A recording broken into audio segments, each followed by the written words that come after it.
ان اعمل سابغات وقدر فی السرد واعملوا صالحا انی بما تعملون بصیر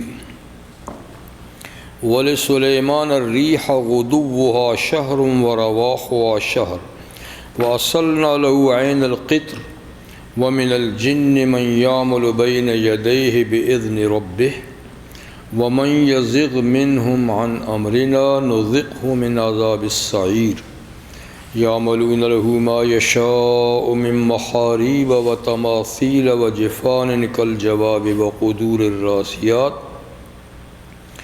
اعملوا آل داود شكرا وقلیل من عبادی الشکور صدق اللہ العظیم۔ سورہ سبا کی آیت نمبر 10 سے 13 تک آیات آپ کے سامنے اس وقت تلاوت کی گئی۔ سورہ سبا جو ایک ملک، ایک قوم اور ایک شخص کے نام سے ہیں۔ سبا خاندان کے بڑے فرد کا نام بھی تھا، سبا اس کے ملک کا نام بھی تھا، اور سبا ان کے مرکزی کیپٹل شہر کا نام بھی تھا۔ ہر اس کا ذکر تو آگے آئے گا۔ اور اس سورت کے شروع میں اللہ نے توحید، رسالت، معاد یعنی آخرت اور قرآن حکیم کا ذکر فرمایا۔ آخر میں فرمایا تھا، آخری آیت، ان فی ذلک لآیۃ لکل عبد منیب، کہ یہ جو آیات قدرت بیان کی گئی ہیں اللہ کی توحید کی، فرمایا ان میں لآیۃ، ان سب دلائل میں ایک بہت بڑی نشانی ہے، لکل عبد منیب، لیکن ہر اس بندے کے لیے ہے جو اللہ کی طرف رجوع کرنے والا ہے۔ جو اللہ کی طرف رجوع نہیں کرتا اس کے لیے کچھ بھی نہیں۔ جو اللہ کی طرف رجوع رکھتا ہے تو اس کے لیے فرمایا ان دلائل میں ایک بہت بڑی اللہ کی نشانی موجود ہے۔ اب آج جو میں نے آیت تلاوت کی ہیں، اس میں اللہ اپنے عبد منیب بتاتے ہیں۔ اللہ کے منیب بندے تو بے شمار ہیں دنیا میں، لیکن یہاں پر 2 عبد منیب ہیں جن کا ذکر فرماتے ہیں کہ انہوں نے کیسے اللہ کی طرف توجہ کی، کس طرح اللہ کی طرف رجوع کیا، انابت کی۔ اور وہ دونوں عبد منیب کون ہیں؟ باپ بیٹا داؤد علیہ السلام اور سلیمان علیہ السلام، کہ اللہ تعالیٰ نے مادی لحاظ سے ان کو اتنا نوازا کہ جیسی حکومت ان کی تھی ایسی دنیا میں کوئی حکومت قائم نہیں ہوئی، نہ ہوگی۔ خاص طور پہ سلیمان علیہ السلام کو جو اللہ نے حکومت دی اس کی تو کوئی مثال ہی نہیں ہے جی۔ اور اس کے ساتھ ساتھ مادی نعمت کے ساتھ روحانی نعمت یہ کہ دونوں باپ بیٹے اللہ کے نبی رسول، کیونکہ رسالت اور نبوت سے بڑا کوئی منصب نہیں ہے۔ دینی لحاظ سے، روحانی لحاظ سے سب سے بڑا منصب ہوتا ہے نبوت اور رسالت، اور دنیاوی لحاظ سے سب سے بڑا منصب کیا ہوتا ہے؟ حکومت، حاکم ہونا، ایسا حاکم ہونا کہ کوئی جواب دینے والا کوئی نہ ان کو۔ تو یہ دونوں نعمتیں اللہ نے روحانی اور مادی باپ بیٹوں کو عطا فرمائیں۔ عام طور پہ مادی نعمت ملنے کے بعد لوگ غرور اور تکبر میں مبتلا ہو جاتے ہیں اور وہ اللہ کو بھول جاتے ہیں، اللہ کی طرف انابت نہیں رکھتے۔ لیکن فرمایا کہ ان کو ہم نے مادی نعمتیں دیں، خلیفۃ اللہ فی الارض ان کو بنایا، اس کے باوجود انہوں نے بے مثال انابت کی اللہ کی طرف۔ اور بے انتہا اللہ کے شکر گزار بندے۔ تو اس صورت میں دو چیزوں کا ذکر ہے خاص طور پہ، یعنی ان دلائل کے علاوہ جو توحید رسالت بات، اس کے علاوہ اللہ کے شکر گزار بندے اور ناشکر بندے، ان کا اس صورت میں ذکر ہے۔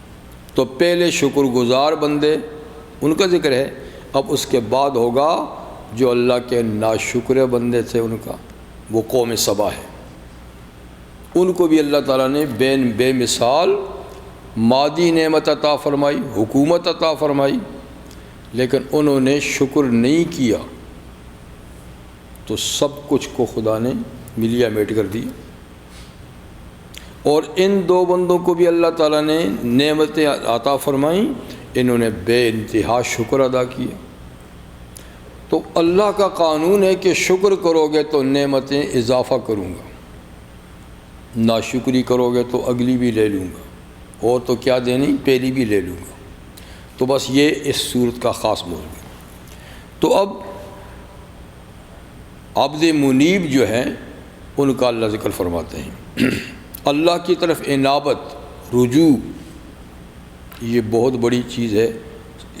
آگے چل کر سورہ زمر میں اللہ فرمائیں گے وَأَنِيبُوا إِلَىٰ رَبِّكُمْ، لوگو اپنے رب کی طرف رجوع کرو، دھیان کرو، توجہ کرو، اللہ سے تعلق جوڑو۔ انیبوا الی ربکم واسلموا لہ، اور اللہ کے سامنے جھک جاؤ، اس کے احکامات کے سامنے جھک جاؤ۔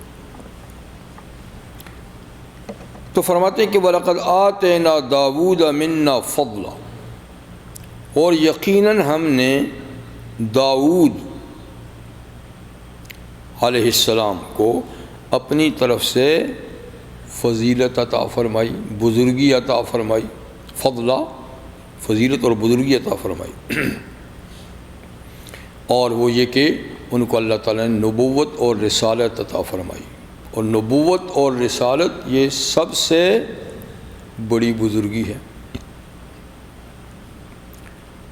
ہر نبی جو دنیا میں تشریف لایا تو اللہ تعالیٰ نے ان کی نبوت کو ثابت کرنے کے لیے ان کے ہاتھ پر کچھ عجیب و غریب چیزیں ظاہر کیں، جن کو معجزات کہتے ہیں۔ معجزات، تو ہر نبی کو اللہ تعالیٰ نے کوئی نہ کوئی معجزہ عطا فرمایا۔ جیسے حضور صلی اللہ علیہ وسلم نے فرمایا کہ ہر نبی کو اللہ نے ان کے زمانے میں ایسے معجزات عطا فرمائے کہ کوئی ضد اور عناد نہ کرے تو وہ ان کی نبوت کے لیے کافی دلیل تھے۔ اور فرمایا کہ مجھے اللہ تعالیٰ نے تو زندہ و جاوید معجزہ عطا فرمایا، یعنی ان کے معجزات ان کی زندگی تک تھے، دیکھنے والوں نے دیکھے ختم ہو گئے جی، لیکن مجھے کچھ ایسے معجزات بھی دیے جو وقتی تھے، صحابہ نے دیکھے، ہم نے نہیں دیکھے، لیکن فرمایا ایسا معجزے بھی دیے جو قیامت تک دنیا دیکھتی رہے گی، اس لیے کہ آپ کی نبوت جاری و ساری ہے تو آپ کا معجزہ بھی کوئی جاری و ساری ہونا چاہیے، جس میں دو معجزے فرمائے ایسے ہیں جو تا قیامت جاری و ساری ہوں گے اور دنیا دیکھتی رہے گی۔ ایک معجزہ تو یہ ہے کہ حضور صلی اللہ علیہ وسلم نے ارشاد فرمایا، آپ سے پوچھا گیا تھا کہ حضور حجاج کرام جمرات پہ ہر جمرے پہ 7 کنکری پھینکتے ہیں، تو 3 دن ہی اگر کنکریاں پھینکیں تو 50 بن جاتی ہیں، 49-50، اور 4 دن پھینکیں تو 70 بن جاتی ہیں۔ تو ہر آدمی گٹھلی کے برابر اگر 70 ہی پھینکتا ہے یا آپ کہیں 50 ہی پھینکتا ہے تو لاکھوں حجاج جب وہاں کنکری پھینکتے ہیں تو کنکریوں کا تو پہاڑ بن جانا چاہیے، کنکریوں کو تو پہاڑ بننا چاہیے، لیکن اتنی کنکریاں ہوتی ہی نہیں وہاں پر۔ یہ کیا ہے؟ آپ نے جن صحابہ نے پوچھا کہ یہ کیا ہے، ورنہ تو وہ جو مینار ہیں چھپ جائیں ان میں، پہاڑ بن جائے کنکریوں کا، لیکن اتنی ہوتی نہیں ہے۔ تو حضور نے فرمایا بات یہ ہے کہ جس کا حج قبول ہوتا ہے اس کی کنکریوں کو فرشتے اٹھا لیتے ہیں، غائب کر لیتے ہیں، پڑی انہی کی رہتی ہیں کہ جن کا گڑبڑ تھا۔ تو حضور کا یہ ارشاد معجزہ ہے، اس کی سچائی ہر سال آپ جا کے دیکھ سکتے ہیں کہ حضور نے جو فرمایا ٹھیک ہے۔ کہ اب دیکھیے ملینوں لوگ جب اتنی کنکریاں پھینکتی ہیں تو وہاں تو ڈھیر لگ جانا چاہیے، لیکن کبھی دیکھا ہے کسی نے ڈھیر؟ نظر ہی نہیں آتی، نظر ہی نہیں آتی۔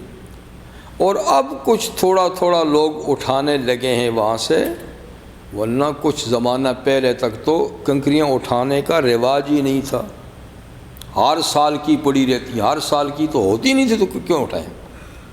اب چونکہ ہمارے حج بھی ماشاءاللہ ایسے تیسے ہیں تو اس لیے کچھ 2-4 سال کے بعد اتنی ہو جاتی ہے کہ جن کو وہاں سے ہٹا دیتے ہیں، ورنہ پھر ہٹاتی نہیں تھی، ہوتی نہیں تھی۔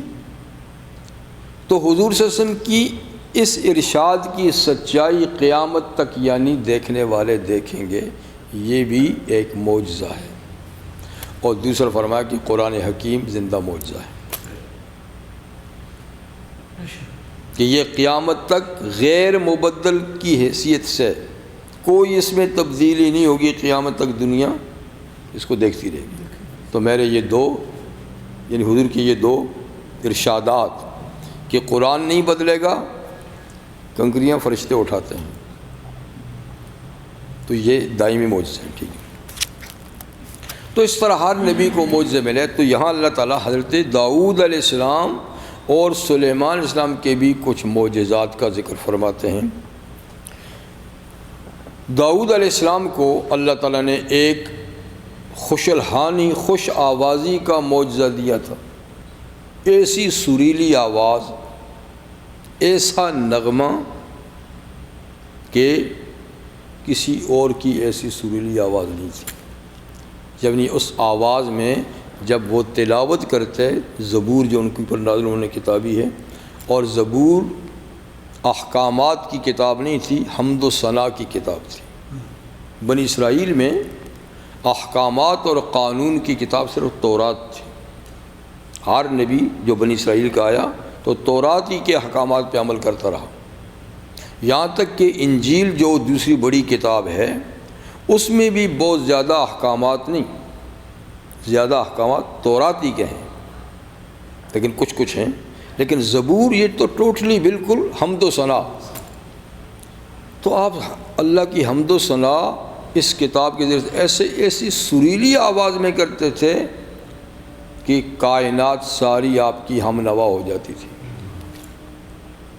یعنی اللہ تعالیٰ نے معجزانہ طور پہ آپ کی آواز میں اثر رکھا تھا، اور اللہ نے کائنات کی چیزوں کو حکم دیا تھا کہ جب داؤد زبور پڑھے تو تم بھی اس کی آواز میں آواز ملاؤ۔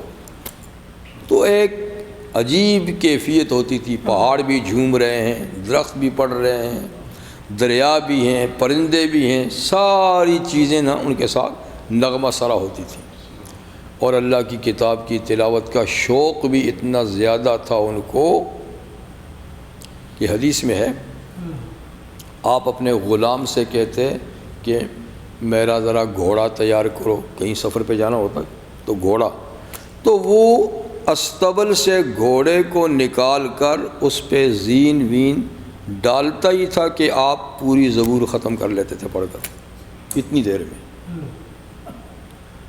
تو ایک اچھی خاصی کتاب ہے، 4 بڑی کتابوں میں سے زبور جی، تو اتنی دیر میں کہ گھوڑا نکالا، گھوڑے پہ زین رکھی اور آپ نے اول سے آخر تک زبور پڑھ لی، یہ بھی معجزہ ہے۔ اتنی تھوڑی دیر میں پوری کتاب کیسے پڑھا جا سکتی ہے، لیکن آپ نے پڑھی۔ رحمت عالم صلی اللہ علیہ وسلم تہجد کی نماز میں کبھی ایک ہی رکعت میں سورہ بقرہ، آل عمران، سورہ نساء پڑھ لیتے تھے، اور جتنی دیر پڑھتے تھے اتنا ہی لمبا رکوع بھی کرتے تھے، اور اتنا ہی لمبا سجدہ بھی کرتے تھے۔ تو کیا خیال ہے اتنی لمبی رات تھی؟ معجزہ ہے۔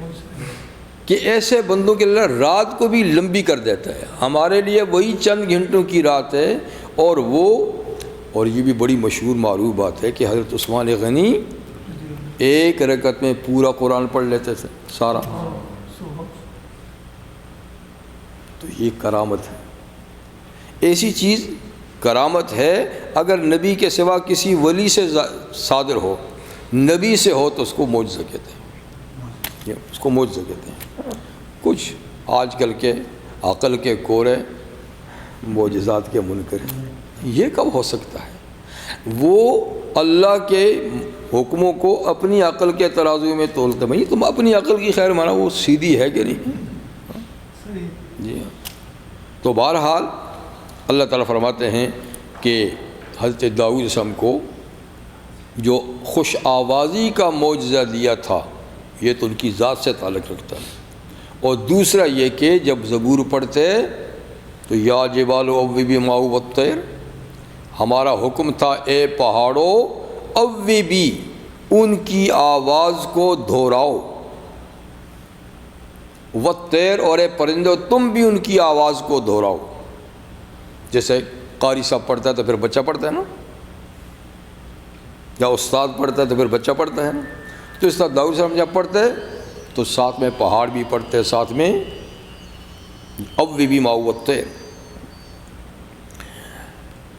صحابہ کرام میں ابو موسیٰ اشعری رضی اللہ عنہ بڑے خوش آواز تھے.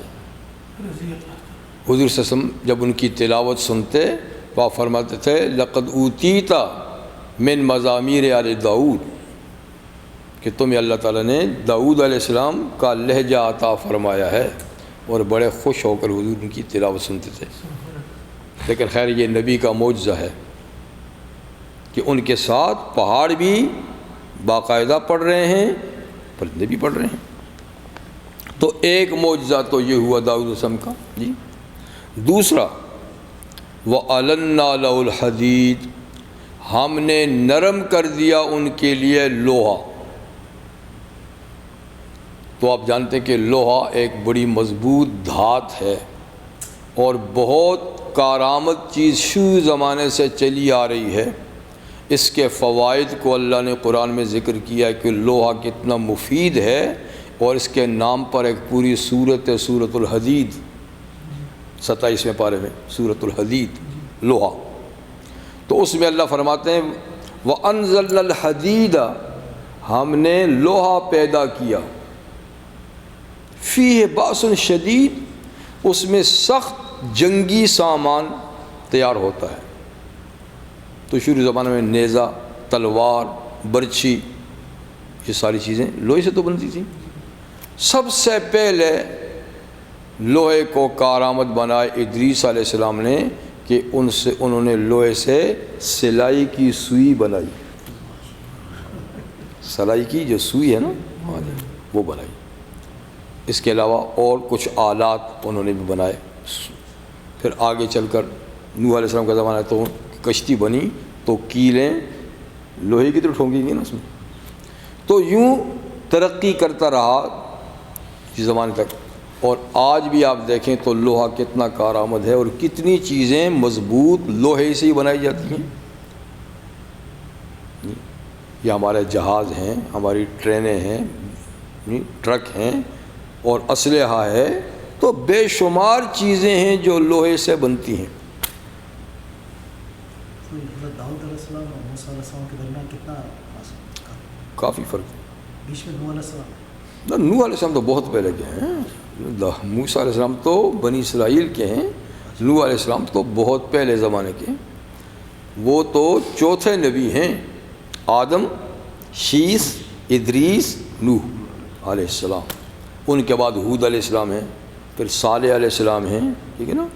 پھر ان کے بعد چلتے چلتے ابراہیم علیہ السلام ہیں، پھر ان کے بیٹے اسماعیل، اسحاق، پوتے یعقوب علیہ السلام، بھتیجے لوط علیہ السلام. وہ تو موسیٰ علیہ السلام تو بہت بعد کی بات ہے. اس کے بعد داؤد علیہ السلام، جی داؤد علیہ السلام، موسیٰ یہ بہت بعد کی بات ہے، بہت بعد کی. یعنی دیکھیے یعقوب علیہ السلام، پھر ان کے بیٹے یوسف علیہ السلام، ادھر اس طرف پھر شعیب علیہ السلام. یہ پہلے کے لوگ ہیں. خیر شعیب علیہ السلام تو موسیٰ علیہ السلام کے زمانے میں تھے، لیکن عمر میں بہت بڑے تھے ان سے. تو داؤد علیہ السلام کا دور بہت پیچھے کا ہے. خود موسیٰ علیہ السلام اور یوسف علیہ السلام کے درمیان 400 سال کا زمانہ ہے. تو انبیاء بنی اسرائیل یعقوب علیہ السلام کا نام ہے. تو یعقوب علیہ السلام کی اولاد میں جتنے نبی ہیں وہ بنی اسرائیل کے انبیاء کہلاتے ہیں. یہ سب انبیاء بنی اسرائیل ہیں. تو یہ بہت بات کہیں. اچھا، تو دوسرا معجزہ کہ وَأَلَنَّا لَهُ الْحَدِيدَ، ہم نے ان کے لیے لوہے کو نرم کر دیا. میں نے کہا لوہا سخت مضبوط دھات ہے. آپ کو پتہ ہے کہ کتنی زیادہ گرمی دینے کے بعد لوہا پگھلتا ہے، کتنی ہیٹ چاہیے اس کو پگھلانے کے لیے. اور پھر اس کو گرم کر کے اس کو ہتھوڑے مار کے سب چیزیں. لیکن اللہ تعالیٰ نے داؤد السلام کے ہاتھ میں اس کو آٹے کی طرح یا موم کی طرح کر دیا تھا. پکڑتے تو یوں کھینچتے، توڑتے، جان جو کرتے.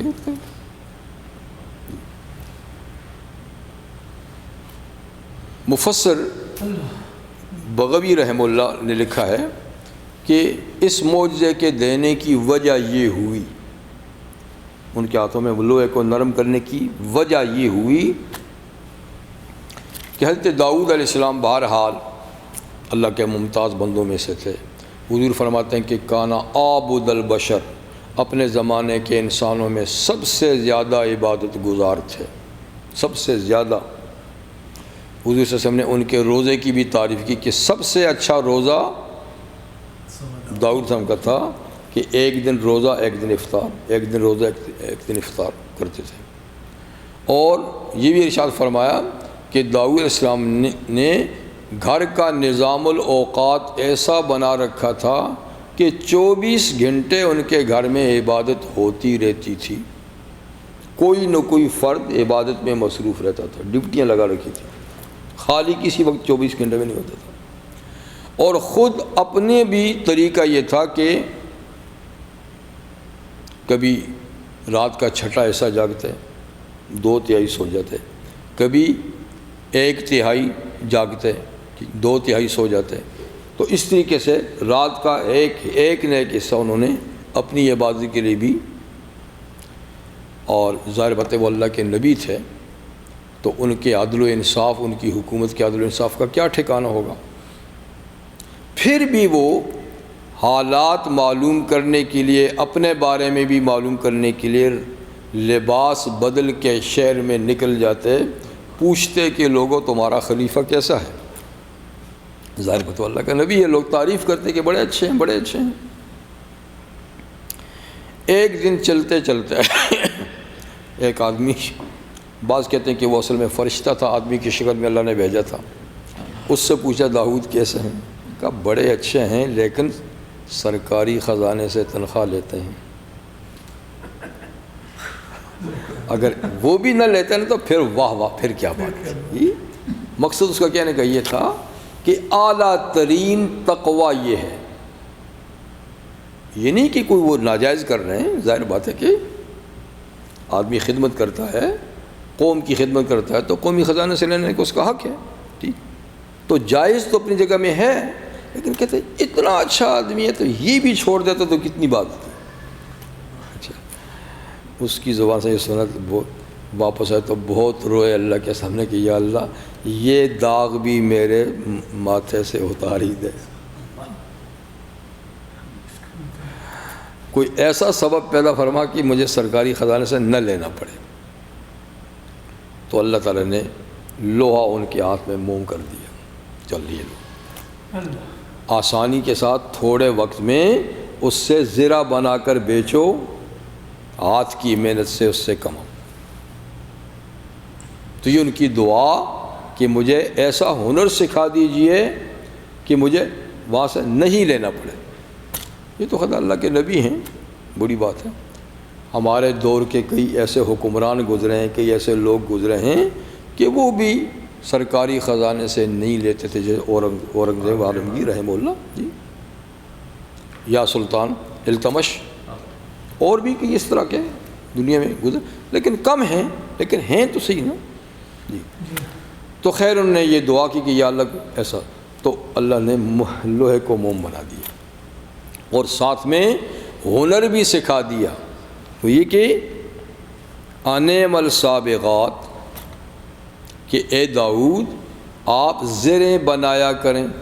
سابغات زریں، زرہ لوہے کی کڑیوں کو جوڑ کر ایک کوٹ بنایا جاتا تھا اس زمانے میں، جب جنگیں تلوار سے تیر سے ہوتی تھیں، میدان میں ہوتی تھیں، تو یہ تحفظ کا ایک بڑا ذریعہ ہوتا تھا، تو لوگ بناتے تھے۔ اللہ تعالیٰ نے ان کو یہی ہنر سکھا دیا کہ آپ کے ہاتھ میں لوہا نرم ہے تو اس کی تاریں بنائیں، تھوڑی دیر میں بہت سی تاریں آپ بنا لیں گے۔ پھر یہ کہ انعم السابغات، ان تاروں کو جوڑ کر ان سے زریں بنائیں۔ وقدر فی السرد، اور ان کی کڑیاں جوڑنے میں پورا اندازہ رکھیں، بے ڈھنگی نہ ہوں، ڈھنگ کی ہوں۔ قدر، اندازہ رکھ کر اس کی کڑیوں کو آپس میں جوڑیں، مطلب کہ خوبصورت زریں بنائیں، خوبصورت جو دیکھنے میں بھی اچھی لگیں، پائیدار بھی ہوں۔ تو معلوم ہوا کہ اللہ تعالیٰ کو اچھی چیز پسند ہے، بے ڈھنگی چیز، ہر چیز کا ڈھنگ ہونا چاہیے۔ قدر فی السرد، یہاں تو کڑیوں کو جوڑنے میں اندازے کا کہا نا، دراصل بات یہ کہ زندگی کے ہر شعبے میں آدمی کو چاہیے کہ وہ ہر کام کا اندازہ رکھے، یہ کام اتنے میں کرنا ہے، یہ اتنے میں کرنا ہے، تو سارے کام ٹھیک ٹھاک ہو جائیں گے۔ اور اگر کسی ایک کام میں زیادہ وقت لگایا تو ظاہر بات ہے کہ دوسرے کا نقصان ہوگا، بسا اوقات دوسرا کام رہ ہی جائے گا۔ لیکن جو آدمی ٹائم ٹیبل سیٹ کر لے ہر کام کا، اتنی دیر میں نے یہ کرنا، اتنی میں یہ کرنا، فلاں فلاں، تو اس کے سارے کام ٹھیک ٹائم پر پورے ہو جاتے ہیں۔ تو قدر فی السرد، آپ کڑیاں جوڑنے میں اندازہ رکھیں، ان کی زندگی کے ہر شعبے میں اندازہ رکھیں۔ اچھا، تو خیر آپ نے یہ کام شروع کر دیا، ہاتھ میں لوہا لیتے جتنا بڑا ہوتا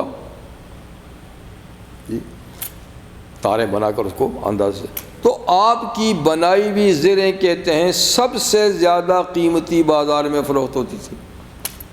اور یہ نہیں کہ آپ نے اس کو بزنس بنا لیا کہ آپ گڑی بنا رہے ہیں، بلکہ فرماتے ہیں کہ مہینے میں ایک ہی زرہ بناتے تھے، باقی سارا کام عبادت میں، خدمت خلق میں، ایک ہی زرہ۔ وہ اتنی شاندار ہوتی کہ 6000 درہم میں بکتی تھی، 6000 درہم میں، تو اس میں سے 4000 وہ بھی خیرات کر لیتے تھے، صرف 2000 گھر کے خرچے کے لیے رکھتے تھے۔ تو اس طرح اب انہوں نے ادھر سے کام چھوڑ دیا، مطلب سرکاری خزانہ سے لے، اسی لیے حضور نے فرمایا کہ بہترین روزہ داؤد کا اور بہترین عمل کہ اپنے ہاتھ سے کما کر کھاتے تھے، اپنے ہاتھ سے کما کے کھاتے تھے، بہترین روزی۔ تو ہاتھ سے کمانے کا یہ مطلب نہیں کہ آدمی ضرور ہاتھوں ہی کو ملوث کرے، مطلب کہ اپنی محنت، چاہے وہ دماغی محنت ہے، ہاتھ کی محنت ہے، پاؤں کی محنت ہے، کوئی بھی کام ہے اس کو ہاتھ کی محنت کہتے ہیں، چاہے وہ مزدوری ہے، ملازمت ہے، صنعت کاری ہے، تجارت ہے، تو کوئی بھی کام میں ہے نا اس کو ہاتھ کی محنت کہتے ہیں۔ تو مقصد یہ کہ جو آدمی اپنی محنت اور کوشش سے کما کر کھاتا ہے تو یہ حلال روزی میں سب سے اچھی حلال روزی ہے۔ یعنی حلال روزی اور بھی تو ہے نا، کوئی کسی کو گفٹ کر دیتا ہے جی، کسی کو وراثت میں چیز مل جاتی ہے، لیکن جو محنت کر کے وقت لگا کے کماتا ہے یہ سب سے اچھی۔ اس کے ساتھ فرمایا کہ وَعْمَلُوا صَالِحًا، اے داؤد اور ان کے خاندان والوں، وَعْمَلُوا صَالِحًا، اور نیک کام کرو۔ ظاہر بات ہے کہ اللہ کا نبی ہے جی، وہ تو نیکی کا داعی ہے، دعوت دے رہا ہے، خود تو نیکی کرتا ہی کرتا ہے، کیوں نہیں کرتا؟ لیکن پھر بھی اللہ فرماتے ہیں کہ دیکھو میری نعمتوں کے استعمال کرو تو شکر میں نیک کام بھی کرو، وعملوا صالحا انی بما تعملون بصیر، یقیناً میں جو تم عمل کرتے ہو اس کو دیکھتا ہوں، تو مطلب یہ کہ ان اعمال پر تمہیں اجر و ثواب عطا کروں گا، وہ میرے حساب میں ہے۔ یہ مختصر سا ذکر تو داؤد السلام کا ہوا، ویسے سورۃ الانبیاء میں بھی ان کا ذکر ہو چکا ہے، سورہ نمل میں بھی ان کا ذکر ہو چکا ہے، اور آگے چل کر سورہ سواد میں بھی ان کا ذکر ہوگا جی، لیکن یہاں اتنا مختصر سا۔ اب اس کے بعد ان کے بیٹے ہیں وَلِسُلَيْمَانَ، اور سلیمان کے لیے ہم نے کون سا معجزہ دیا ان کو، ان کی نبوت پر دلیل کون سا معجزہ؟ تو سلیمان علیہ السلام داؤد علیہ السلام کے 19 بیٹوں میں سے سب سے چھوٹے بیٹے تھے، 19 بیٹے تھے، ان میں سب سے چھوٹے، لیکن یہ سب سے زیادہ لائق، قابل، اور باپ کے بعد حکومت کے بھی وارث بنے، اللہ نے نبوت بھی ان کو عطا فرمائی، صرف 13 سال کی عمر میں، باقی سب بھائی بڑے تھے، 13 سال کی عمر میں باپ کے جانشین بنے، باپ کی جانشین، اور 40 سال حکومت کی، 53 سال کل عمر تھی، لیکن ایسی حکومت کی جس کی دنیا میں کوئی مثال ہی نہیں۔ کہتے ہیں کہ 4 حکمران ایسے ہیں کہ جنہوں نے پوری دنیا پہ حکومت کی، پوری دنیا کا مطلب یہ ہے کہ ان کے مقابلے میں کوئی حکومت نہیں تھی، اگر کوئی تھیں تو ان کے مقابلے میں نہیں تھیں۔ ان میں 2 مسلمان اور 2 کافر ہیں۔ کافر ایک تو بخت نصر عراق کا بادشاہ تھا، اور دوسرا عراقی کا بادشاہ نمرود، یعنی اپنے دور کے ایسے حکمران تھے کہ ان کی ٹکر کا کوئی نہیں تھا۔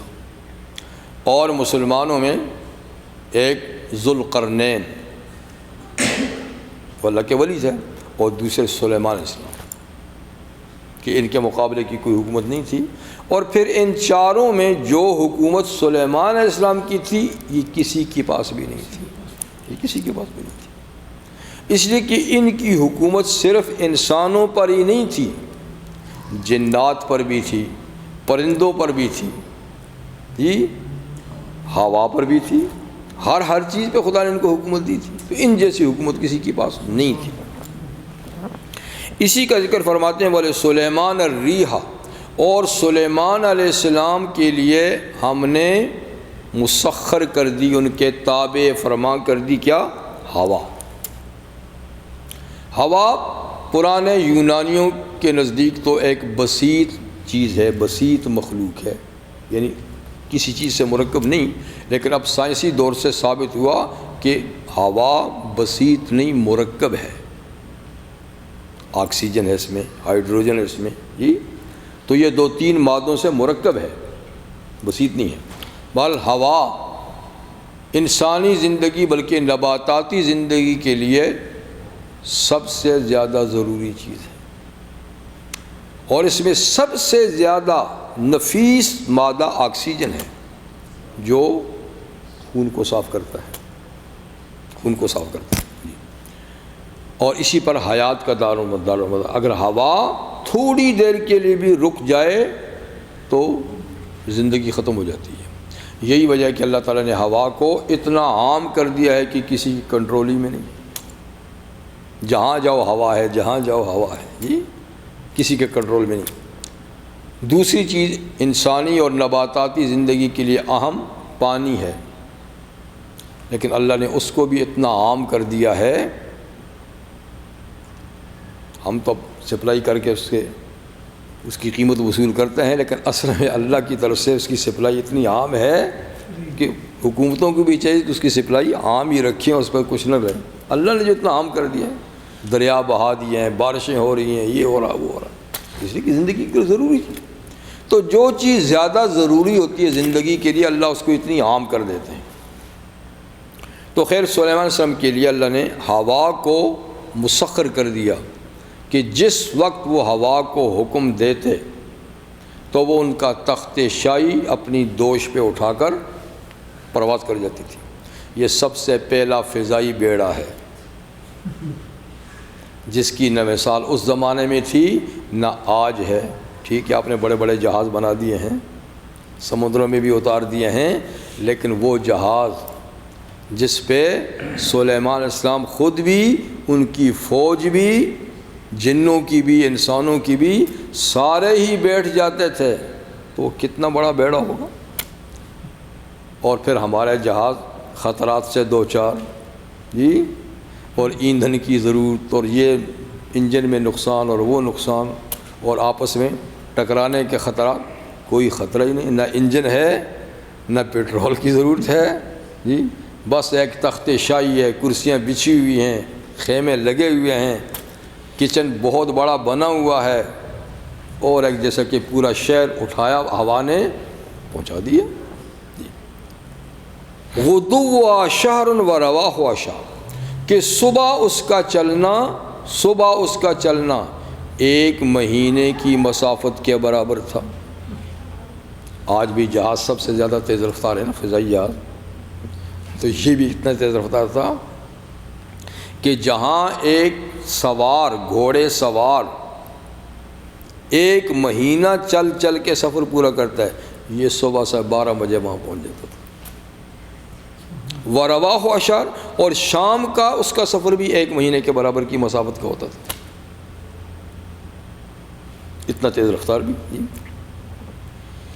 تو ایک اللہ نے ان کو یہ معجزہ عطا فرمایا۔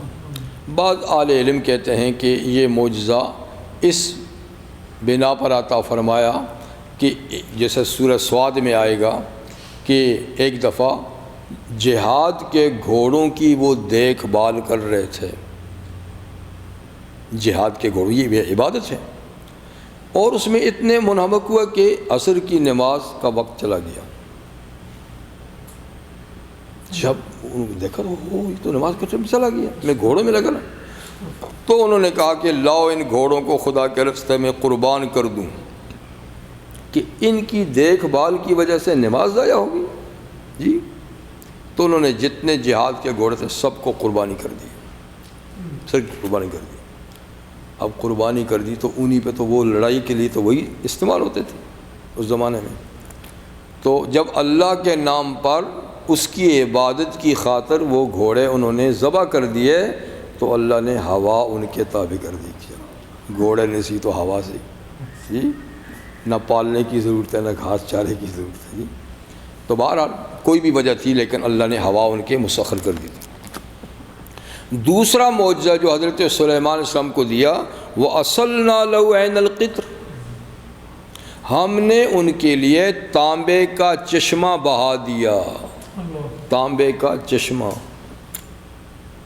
تو تانبا آج بھی دنیا میں ہے، لیکن وہ کھود کے نکالا جاتا ہے، زمین میں اللہ نے لوہا بھی رکھا ہے، تانبا بھی رکھا ہے، اور چیزیں بھی رکھی ہیں، لیکن ان کے لیے تو اللہ نے اس کا چشمہ بہا دیا، نہر بہا دی، تاکہ بآسانی اس سے برتن بنائے جائیں، اس سے بڑے بڑے دیگ بنائے جائیں، اس سے اور آلات۔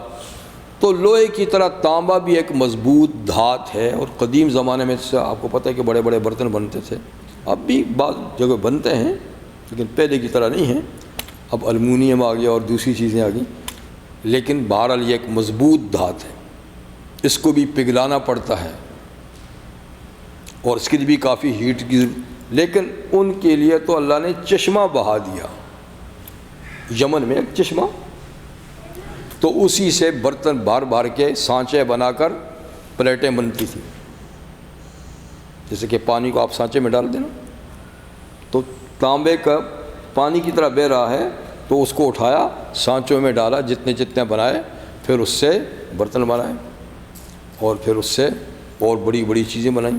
تو اللہ نے ان کے لیے مطلب ہے کہ تانبے کو چشمے کی صورت میں بہا دیا، چونکہ ان کی ایک عظیم الشان سلطنت تھی کہ جس میں جنات، انسان، پرندے، درندے، ساری چیزیں تھیں، اس لیے اس کا نظام قائم کرنے کے لیے اور اس فوج کی دیکھ بھال اور اس کی خوراک کے لیے انتظام بھی اتنا ہی بڑا کرنا پڑتا تھا۔ تو اس سلسلے میں اللہ فرماتے ہیں وَمِنَ الْجِنِّ، اور جنات کو بھی ان کے تابع کر دیا، جنات انسانوں کی طرح ایک مخلوق ہے مگر سرکش باغی. جی اللہ نے سلیمان علیہ السلام کے تابع کر دیا، ان کو مسخر کر دیا کہ وہ جو کہیں، جو حکم دیں وہ تم کو کرنا ہوگا. اچھا من یعمل بین یدے، جو ان کے سامنے خدمات انجام دیتے تھے اور بڑے بھاری بھرکم کام جو انسانوں سے نہیں ہو سکتے جنات سے وہ کراتے تھے. بڑے بڑے پتھر، قیمتی پتھر دور دراز سے دریاؤں سے غوطے لگا کر جواہرات نکالنا اور دنیا بھر سے قیمتی پتھروں کا منگوانا وغیرہ، پتھروں کی کھدائی کر ان کے اندر سے بڑے بڑے برتن بنانا، ٹب وغیرہ، یہ سارے کام جنات کرتے تھے ان کے سامنے، اور کرتے بِإِذْنِ رب، اللہ کے حکم سے، کیونکہ جنات سے کون کام لے سکتا ہے اور انسان کمزور، پر اللہ کے حکم سے ان کے حکم سے وہ سرتابی نہیں کرتے تھے، جو کہتے تھے کرتے تھے. پھر بھی وَمَنْ يَزِغْ مِنْهُمْ عَنْ أَمْرِنَا، جو ہمارے حکم سے ان جنات میں سے سرکشی کرتا، کام نہ کرتا، نُذِقْهُ مِنْ عَذَابِ السَّعِيرِ، ہم اس کو جلنے کا عذاب چکھاتے تھے. آگ کے کوڑے ان پہ مارے جاتے تھے سزا کے طور پہ، آگ کے کوڑے. تو جو جن کام میں ٹال مٹول کرتا نا، دیر کرتا، نہ کرتا، تو اس پہ آگ کے کوڑے برسائے جاتے تھے سزا کے طور پہ. یہ بہرحال صلی اللہ علیہ وسلم کی حکم. ابھی جنات کے اور بھی بہت سارے آگے کام آ رہے ہیں. تو جنات بہرحال ان کے تابع تھے اور بڑے بڑے بھاری بھرکم کام جنات سے لیا جاتے تھے، جن میں سے بیت المقدس کی تعمیر کا کام بھی جنات سے لیا گیا. اب بھی جا کر آپ دیکھیں تو وہاں ایک ایک پتھر ہے، تو اس زمانے میں کرینیں کہاں تھیں جو اس کو اٹھا دی. یعنی ایک پلر 2 پتھروں کا ہے، ایک پتھر نیچے، ایک اس کے اوپر رکھا ہوا ہے بس. تو اتنے بھاری بھرکم پتھر آئے کہاں سے، لایا کون، تراشے کس نے، اوپر نیچے رکھے کس نے. اگرچہ بیت المقدس اب وہ تو نہیں رہا جو انہوں نے ہیکل بنایا تھا صلی اللہ علیہ وسلم نے، لیکن بہرحال اس کے آثار تو ہیں نا، اس کے نقوش تو ہیں نا. تو لگتا ہے کہ یہ سارا کام جنات سے انہوں نے کرایا تھا. جی ہاں بالکل. یہ ان کا اچھا ابھی آگے ہے، لیکن مجھے ایک جگہ جانا بھی ہے تھوڑا سا، تو آج اسی پہ سٹاپ کر لیتے. میں نے آیت آگے پڑھی تھی، انشاءاللہ وہ اگلے پروگرام میں پڑھ لیں گے انشاءاللہ. سبحان اللہ.